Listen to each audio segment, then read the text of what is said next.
PSC ഡയറിയിലേക്ക് സ്വാഗതം. Kerala PSC അടുത്തിടെ publish ചെയ്ത 65ാം വാർഷിക വിശേഷാൽ പതിപ്പിലെ വിവരങ്ങളാണ് നമ്മൾ പഠിക്കാൻ പോകുന്നത്. സർക്കാരിന്റെ വിവിധ പദ്ധതികളെ കുറിച്ചിട്ടാണ്. സർക്കാരിന്റെ വിവിധ പദ്ധതികൾ. അതിലാദ്യം നമ്മൾ പഠിക്കുന്നത് കുട്ടികൾക്കായുള്ള പദ്ധതികളാണ്. ഇത് ഇങ്ങനെ ചോദിക്കാറുണ്ട്. കഴിഞ്ഞ ഏതോ ഒരു പരീക്ഷയിൽ ഞാൻ കണ്ടിട്ടുണ്ട്. താഴെ കൊടുത്തിട്ടുള്ളവയിൽ കുട്ടികളുമായി ബന്ധപ്പെട്ട പദ്ധതി ഏതെന്ന് ചോദിച്ചിട്ടുണ്ട്. അപ്പോൾ ഇവിടെ വീട് ഒരു വിദ്യാലയം എന്നൊരു പദ്ധതിയാണ് നമ്മൾ ആദ്യം പഠിക്കുന്നത്. വീട് ഒരു വിദ്യാലയം എന്ന പദ്ധതി. ഇവിടെ അപ്ലോഡ് ചെയ്യുന്ന എല്ലാ വീഡിയോയുടെയും പരീക്ഷ നമ്മൾ ടെലഗ്രാം ചാനലിൽ നടത്തുന്നുണ്ട്. താല്പര്യമുള്ളവർക്ക് ഡിസ്ക്രിപ്ഷൻ ബോക്സിൽ കൊടുത്തിട്ടുള്ള ലിങ്ക് വഴി ടെലഗ്രാമിൽ ജോയിൻ ചെയ്യുക. വിദ്യാർത്ഥികളുടെ പഠന നിലവാരം ഉയർത്തുക എന്നതാണ്, അല്ലെ, വിദ്യാർത്ഥികളുടെ പഠന നിലവാരം ഉയർത്തുക എന്ന ലക്ഷ്യത്തോടെ കേരള പൊതുവിദ്യാഭ്യാസ വകുപ്പ് ആരംഭിച്ച പദ്ധതിയാണ് വീടൊരു വിദ്യാലയം എന്ന് പറയുന്നത്. അതുപോലെ ഒരു നിനവെന്നൊരു പദ്ധതിയുണ്ട്. നിനവെന്നൊരു പദ്ധതി ഇത് അവതരിപ്പിച്ചിട്ടുള്ളത് വനിതാ ശിശുക്ഷേമ വകുപ്പാണ്. എന്തിനാണെന്ന് ചോദിച്ചാൽ കുട്ടികൾക്കിടയിലെ ആത്മഹത്യ കുറയ്ക്കാനാണ്. കുട്ടികൾക്കിടയിലെ ആത്മഹത്യ കുറയ്ക്കാൻ സംസ്ഥാന വനിതാ ശിശുക്ഷേമ വകുപ്പ് നടപ്പാക്കാൻ തീരുമാനിച്ച പദ്ധതിയാണ് നിനവ് എന്നാണ് ആ പദ്ധതിയുടെ പേര്. നോട്ട് ചെയ്യണം, നിനവ്. നിനവെന്നാണ്. അല്ലെ, കഴിഞ്ഞ ദിവസത്തെ പത്രത്തിലുണ്ടായിരുന്നല്ലേ, മൊബൈൽ കൊടുത്തില്ലെന്ന് പറഞ്ഞിട്ട് ഒരു ചെറിയ കുട്ടി, അല്ലെ, 1-ോ 2-ോ സ്റ്റാൻഡേർഡിൽ പഠിക്കുന്ന ഒരു കുട്ടിയാണ് ആത്മഹത്യ ചെയ്തത്, അല്ലെ. അപ്പോൾ കുട്ടികൾക്ക് ഒരു ചെറിയ പ്രഷർ പോലും താങ്ങാൻ പറ്റാത്തൊരു സ്ഥിതിവിശേഷം ഉണ്ടാകുന്നുണ്ട്. അപ്പൊ ഇത്തരത്തിൽ കുട്ടികൾക്കിടയിലെ ആത്മഹത്യ കുറയ്ക്കാൻ സംസ്ഥാന വനിതാ ശിശുക്ഷേമ വകുപ്പ് നടപ്പാക്കാൻ തീരുമാനിച്ച പദ്ധതിയാണ് നിനവെന്ന് പറയുന്നത്, അല്ലെ. ഇത്തരത്തിലൊരു പദ്ധതി തുടങ്ങേണ്ട വകുപ്പ് വനിതാ ശിശുക്ഷേമ വകുപ്പ് തന്നെയാണ്, അല്ലെ. ലഹരി പദാർത്ഥങ്ങൾക്കെതിരെ സംസ്ഥാന എക്സൈസ് വകുപ്പ് നടപ്പിലാക്കുന്ന ബോധവൽക്കരണ പദ്ധതിയാണ് വിമുക്തി എന്ന് പറയുന്നത്. ഇത് നമുക്കറിയാവുന്ന ഒരു പോയിന്റാണ്.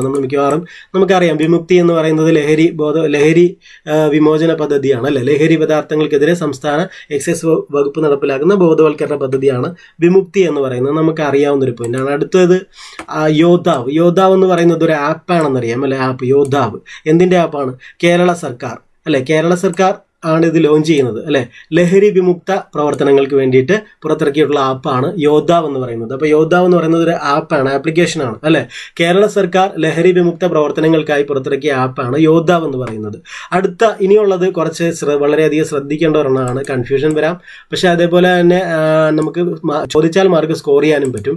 ഉദാഹരണത്തിന് പഞ്ച് എന്ന് പറയുന്ന ഒരു പദ്ധതിയുണ്ട്. പഞ്ച് ഇത് എന്തിനാണെന്ന് ചോദിച്ചാൽ ബോക്സിങ്ങിൽ പ്രതിഭയുള്ള പെൺകുട്ടികളെ കണ്ടെത്തി, കേട്ടോ, എങ്ങനെയാണ് ബോക്സിങ്ങിൽ പ്രതിഭയുള്ള പെൺകുട്ടികളെ കണ്ടെത്തി ചെറുപ്പത്തിൽ തന്നെ പരിശീലനം നൽകുന്നതിനുള്ള കേരള കായിക വകുപ്പിന്റെ പദ്ധതിയാണ് പഞ്ച്. ഇനി പെൺകുട്ടികളുള്ള അമ്മമാരൊന്ന് ശ്രദ്ധിക്കുക, അല്ലെ. നിങ്ങളുടെ കുട്ടികൾക്ക് ഈ ബോക്സിങ്ങിലൊക്കെ എന്തെങ്കിലും ഒരു താല്പര്യം കാണിക്കുന്നുണ്ടെങ്കിൽ എന്ത് ചെയ്യണം?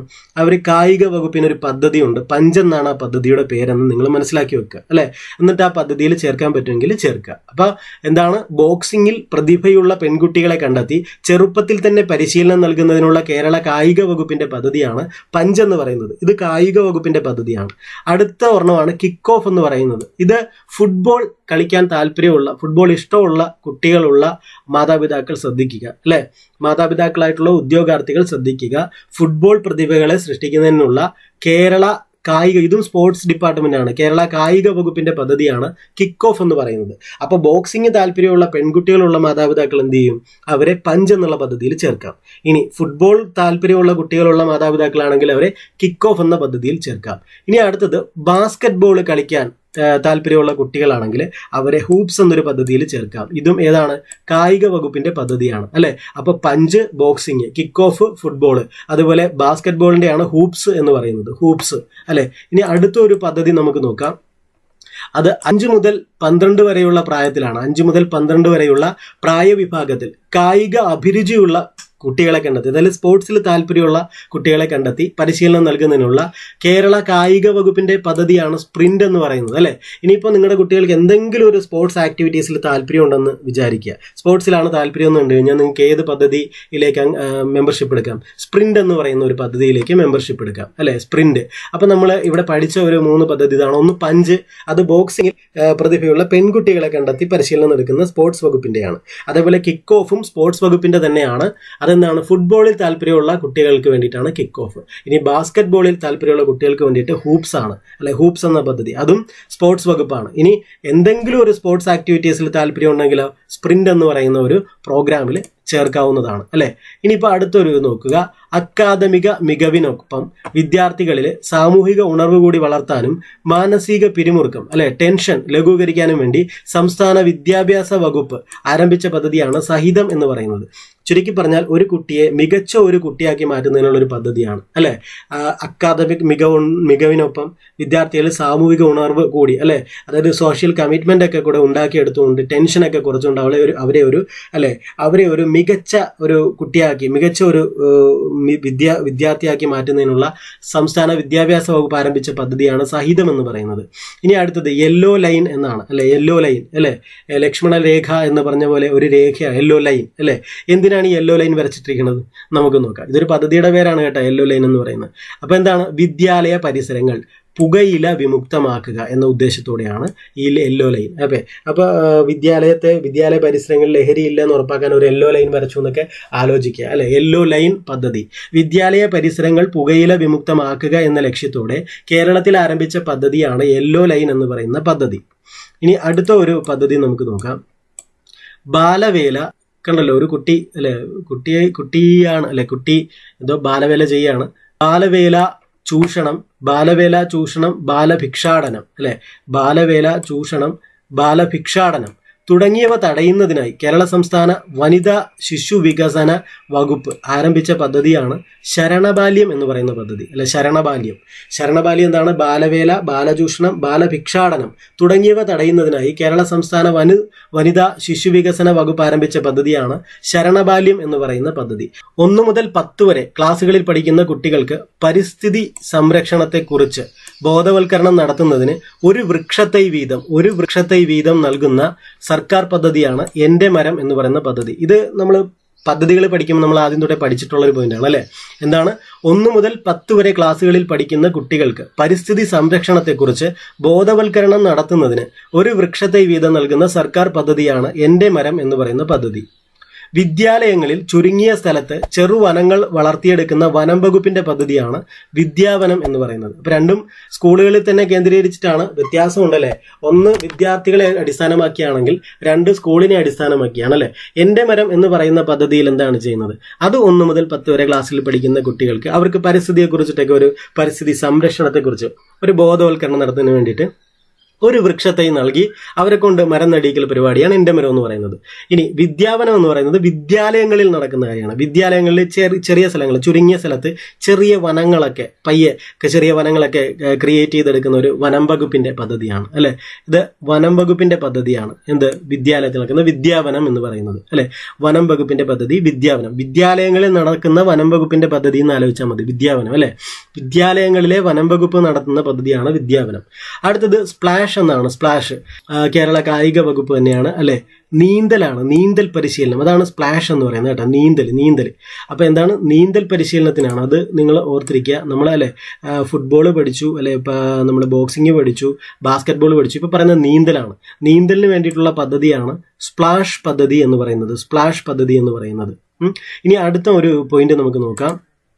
അടുത്തൊരു ഓപ്പറേഷൻ ആണല്ലോ, ഓപ്പറേഷൻ പി ഹണ്ട് എന്നാണ് പറയുന്നത്. എന്താണ് പി ഹണ്ട്?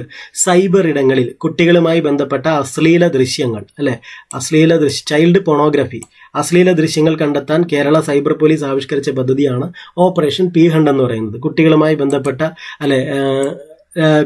ബന്ധപ്പെട്ട ലൈംഗിക വീഡിയോകളോ അല്ലെ അതൊക്കെയായിട്ട് ബന്ധപ്പെട്ട് കാണുന്നതാണ് ഈ സൈബർ ഇടങ്ങൾ എന്ന് പറഞ്ഞാൽ ഇന്റർനെറ്റുമായി ബന്ധപ്പെട്ട് കുട്ടികളുമായി ബന്ധപ്പെട്ട് വരുന്ന അശ്ലീല ദൃശ്യങ്ങൾ അല്ലെങ്കിൽ സൈബർ പോണോഗ്രഫിയുമായി ബന്ധപ്പെട്ട് നടത്തുന്ന കേരള സൈബർ പോലീസ് ഓപ്പറേഷനാണ് എന്തെന്ന് പറയുന്നത്? ഓപ്പറേഷൻ പി ഹണ്ട് എന്ന് പറയുന്നത്. ഒന്നുകൂടെ പറയാം, സൈബർ ഇടങ്ങളിൽ കുട്ടികളുമായി ബന്ധപ്പെട്ട അശ്ലീല ദൃശ്യങ്ങൾ കണ്ടെത്താൻ കേരള സൈബർ പോലീസ് ആവിഷ്കരിച്ച പദ്ധതിയാണ് ഓപ്പറേഷൻ പി ഹണ്ട് എന്ന് പറയുന്നത്. അടുത്തത് നവകേരളം കെട്ടിപ്പടുക്കുന്നതിനും യുവജനങ്ങളുടെ അഭിപ്രായം ആരായുന്നതിനും വിദ്യാർത്ഥികളുമായി സംവദിക്കുന്നതിന് അവസരമൊരുക്കുന്നതിനും കേരള സർക്കാർ ആരംഭിച്ച പദ്ധതിയാണ് നവകേരളം യുവകേരളം. അപ്പൊ നവകേരളം കെട്ടിപ്പടുക്കുന്നതിനും യുവജനങ്ങളുടെ അഭിപ്രായം ആരായുന്നതിനും വിദ്യാർത്ഥികളുമായി സംവദിക്കുന്നതിന് അവസരമൊരുക്കുന്നതിനും കേരള സർക്കാർ ആരംഭിച്ച പദ്ധതിയാണ് എന്തെന്ന് പറയുന്നത്? നവകേരളം യുവകേരളം എന്ന് പറയുന്ന പദ്ധതി. അടുത്തത് കവചം എന്നൊരു പദ്ധതിയാണ്. കവചം കുട്ടികൾക്ക് വീട്ടിലും പുറത്തും സുരക്ഷ ഉറപ്പാക്കുന്ന കേരള പോലീസ് പദ്ധതിയാണ് കവചം എന്ന് പറയുന്നത്. കേരള പോലീസിന്റെ പദ്ധതിയാണ് കവചം എന്ന് പറയുന്നത്. അടുത്ത ഒരു പദ്ധതി നമുക്ക് നോക്കാം. മത്സ്യഫെഡ് ആണ്. മത്സ്യഫെഡ് KSFEയുമായി ചേർന്ന് കേരളത്തിലെ മത്സ്യത്തൊഴിലാളികളുടെ കുട്ടികൾക്കായി ആരംഭിച്ച ഓൺലൈൻ പഠന പദ്ധതിയാണ് പ്രതിഭാ തീരം എന്ന് പറയുന്നത്. എന്താണ് പ്രതിഭാ തീരം? ഇപ്പൊ പ്രതിഭാ തീരം എന്താണെന്ന് ആലോചിക്കുക. ആരൊക്കെയാണ് ഇതിൽ പങ്കാളികൾ? മത്സ്യഫെഡും KSEBയും. എന്തിനു വേണ്ടിയിട്ടാണ്? കേരളത്തിലെ മത്സ്യത്തൊഴിലാളികളുടെ കുട്ടികൾക്ക് വേണ്ടിയിട്ട് അല്ലെ ആരംഭിച്ച ഓൺലൈൻ പഠന പദ്ധതിയാണ് പ്രതിഭാ തീരം എന്ന് പറയുന്ന പഠന പദ്ധതി. അടുത്ത് പറഞ്ഞ ബാലകേരളം എന്നാണ്. ബാലകേരളം എന്താണ്? കുട്ടികളിൽ യുക്തിബോധവും ശാസ്ത്രബോധവും വളർത്തുന്നതിന് കേരള സാംസ്കാരിക വകുപ്പ് ആരംഭിക്കുന്ന പദ്ധതിയാണ് ബാലകേരളം പദ്ധതി അല്ലെ. യുക്തിബോധവും ശാസ്ത്രബോധവും വളർത്താൻ അല്ലെ അതിന് സാംസ്കാരിക വകുപ്പ് തന്നെയാണ് മുൻകൈ എടുക്കേണ്ടത് അല്ലെ. അപ്പൊ കുട്ടികളിലെ യുക്തിബോധവും ശാസ്ത്രബോധവും വളർത്തുന്നതിന് കേരള സാംസ്കാരിക വകുപ്പ് ആരംഭിക്കുന്ന പദ്ധതിയാണ് ബാലകേരളം എന്ന് പറയുന്ന പദ്ധതി. ബാലകേരളം പദ്ധതി. അടുത്തത് അമ്മത്തൊട്ടിൽ. എല്ലാവർക്കും അറിയാം അമ്മത്തൊട്ടിൽ എന്താ? അനാഥരായ നവജാത ശിശുക്കളെ അല്ലെ എങ്ങനെയാണ് അനാഥരായ നവജാത ശിശുക്കളെ ഏറ്റെടുക്കുന്നതിനുള്ള സാമൂഹിക ക്ഷേമ വകുപ്പിന്റെ പദ്ധതിയാണ്. അതറിയില്ലായിരിക്കും അല്ലെ. സാമൂഹിക ക്ഷേമ വകുപ്പിന്റെ പദ്ധതിയാണ് അമ്മത്തൊട്ടിൽ എന്ന് പറയുന്നത്. അടുത്തത് തേനമൃത് എന്നാണ്. ലോക്ക്ഡൌൺ കാലത്ത് കുട്ടികളുടെ പോഷകാഹാരക്കുറവ് പരിഹരിക്കാൻ കേരള സർക്കാർ നടപ്പിലാക്കിയ പദ്ധതിയാണ് തേനമൃത് എന്ന് പറയുന്നത്. ലോക്ക്ഡൌൺ കാലത്ത് കുട്ടികളുടെ പോഷകാഹാരക്കുറവ് പരിഹരിക്കാൻ കേരള സർക്കാർ നടപ്പിലാക്കിയ പദ്ധതിയാണ് തേനമൃത് എന്ന് പറയുന്നത്. നിങ്ങൾ ഈ ചാനൽ സബ്സ്ക്രൈബ് ചെയ്തിട്ടില്ലാത്ത ആൾക്കാരാണ് കൂടുതലും വാച്ച് ചെയ്യുന്നത് ഇപ്പോഴും. അപ്പൊ നിങ്ങൾ തീർച്ചയായിട്ടും സബ്സ്ക്രൈബ് ചെയ്യുക. അപ്പൊ അടുത്തൊരു പോയിന്റാണ് ചിരി എന്ന് പറയുന്ന ഒരു പദ്ധതി. ചിരി അല്ലെ എന്താണ്? COVID-19 പശ്ചാത്തലത്തിൽ ഇത് ചോദിക്കണം കേട്ടോ. കാരണം ഇവർ ചോദിക്കാറുണ്ട് ഒരു പ്രോജക്റ്റ് തന്നിട്ട് ഇത് ഏത് സാഹചര്യത്തിലാണ് ഈ പദ്ധതി അവതരിപ്പിക്കപ്പെട്ടത് എന്ന് ചോദിക്കും. സുഭിക്ഷ കേരളം എന്ന് പറയുന്ന ഒരു പദ്ധതി കഴിഞ്ഞ പ്രാവശ്യം പഠിപ്പിച്ചപ്പോൾ ഞാനത് പറഞ്ഞിരുന്നതാണ് അല്ലേ. ഏത് സാഹചര്യത്തിലാണ്? കോവിഡിന്റെ സാഹചര്യത്തിലാണോ പ്രളയത്തിന്റെ സാഹചര്യത്തിലാണോ എന്നൊക്കെ ചോദിക്കാറുണ്ട്. അപ്പൊ ഇവിടെ അത് പറയുന്നുണ്ടോ നോക്കിയേ. നമ്മളിവിടെ പഠിക്കുമ്പോൾ ഇതൊരു പോയിന്റ് ആയിട്ടല്ല കാണേണ്ടത്. നാളെ ഇത് നമ്മുടെ ചോദ്യത്തിൽ ഒരു പ്രസ്താവനയായിട്ട് വന്നേക്കാൻ സാധ്യതയുള്ളതായിട്ടാണ് കാണേണ്ടത്. ഇതൊരു പ്രസ്താവന തന്നെയാണ്. ഇപ്പൊ ഒരുമിച്ച് പഠിക്കുമ്പോൾ നമുക്കങ്ങനെ തോന്നത്തില്ല. പക്ഷെ ഇത് ഒരു ക്വസ്റ്റ്യനിലേക്ക് പ്രസ്താവന രീതിയിൽ വരുമ്പോൾ നമ്മൾ ഓർക്കും ഇത് ഇവിടെ കേട്ടായിരുന്നല്ലോ എന്ന് നമ്മൾ ഓർക്കും. അതുകൊണ്ട് ആ രീതിയിൽ ഒരു പ്രസ്താവന എന്ന പോലെ തന്നെ വേണം നമുക്ക് ഇതിനെ കണ്ട് പഠിക്കാൻ. അപ്പൊ ചിരി എന്ന് പറഞ്ഞാൽ എന്താണ്? COVID-19 പശ്ചാത്തലത്തിൽ മാനസിക സംഘർഷം അനുഭവിക്കുന്ന കുട്ടികൾക്ക്, എങ്ങനെയാണ് ടെൻഷൻ അടിക്കുന്ന കുട്ടികൾക്കാണല്ലേ മാനസിക സംഘർഷം അനുഭവിക്കുന്ന കുട്ടികൾക്ക് ആശ്വാസം പകരുന്നതിനായി സംസ്ഥാന സർക്കാർ ആരംഭിച്ച പദ്ധതിയാണ് ചിരി എന്ന് പറയുന്നത്. കൗമാരക്കാരായ സ്കൂൾ കുട്ടികളെ ജീവിതശൈലി രോഗങ്ങളിൽ നിന്ന് രക്ഷിക്കുന്നതിനായി ഭാരതീയ ചികിത്സാ വകുപ്പ് ആവിഷ്കരിച്ച പദ്ധതിയാണ് കൗമാര സ്ഥൗല്യം എന്ന് പറയുന്നത്. കൗമാര സ്ഥൗല്യം അതായത് ആദ്യമായിട്ടായിരിക്കും കേൾക്കുന്നത്. ഇതെന്താണ്? കൗമാരക്കാരായ സ്കൂൾ കുട്ടികളെ ജീവിതശൈലി രോഗങ്ങളിൽ നിന്ന് രക്ഷിക്കാനാണ് കേട്ടോ. ജീവിതശൈലി രോഗങ്ങളിൽ നിന്ന് രക്ഷിക്കുന്നതിനായി ഭാരതീയ ചികിത്സാ വകുപ്പാണ് അല്ലെ. വ്യത്യസ്തതയുണ്ട് അല്ലെ. എന്തിനാണ്? ഒന്ന്, കുട്ടികൾക്ക് വേണ്ടിയിട്ടുള്ള പദ്ധതിയാണ്. ജീവിതശൈലി രോഗങ്ങളിൽ നിന്ന് രക്ഷിക്കുന്നതിന് വേണ്ടിയിട്ടാണ് ഭാരതീയ ചികിത്സാ വകുപ്പാണ് ഈ പദ്ധതി ആവിഷ്കരിച്ചിട്ടുള്ളത്. പദ്ധതിയുടെ പേര് കൗമാര സ്ഥൗല്യം എന്നാണ്. സ്ഥൗല്യം. അടുത്തത് അനാഥരായ കുട്ടികൾക്ക് ആരോഗ്യപൂർണവും സന്തോഷദായകരവുമായ ജീവിതമൊരുക്കുക എന്ന ലക്ഷ്യത്തോടെ കേരള സർക്കാർ ആരംഭിച്ച പദ്ധതിയാണ് സനാഥബാല്യം. സനാഥബാല്യം നിങ്ങൾ കേട്ടിട്ടുള്ള ഒരു പദ്ധതിയാണ് അല്ലെ. സനാഥബാല്യം എന്താണ്? സനാഥം എന്ന് ആ വാക്കിൽ തന്നെ ഉണ്ടല്ലേ. അനാഥരായ കുട്ടികൾക്ക് ആരോഗ്യപൂർണവും സന്തോഷദായകവുമായ ജീവിതമൊരുക്കുക എന്ന ലക്ഷ്യത്തോടെ കേരള സർക്കാർ ആരംഭിച്ച പദ്ധതിയാണ് സനാഥബാല്യം എന്ന് പറയുന്നത്. അപ്പൊ നമുക്ക് ഇന്ന് ഇത്രയും പഠിക്കാം. അപ്പൊ ബാക്കി നമുക്ക് അടുത്ത ക്ലാസ്സിൽ പഠിക്കാം. താങ്ക്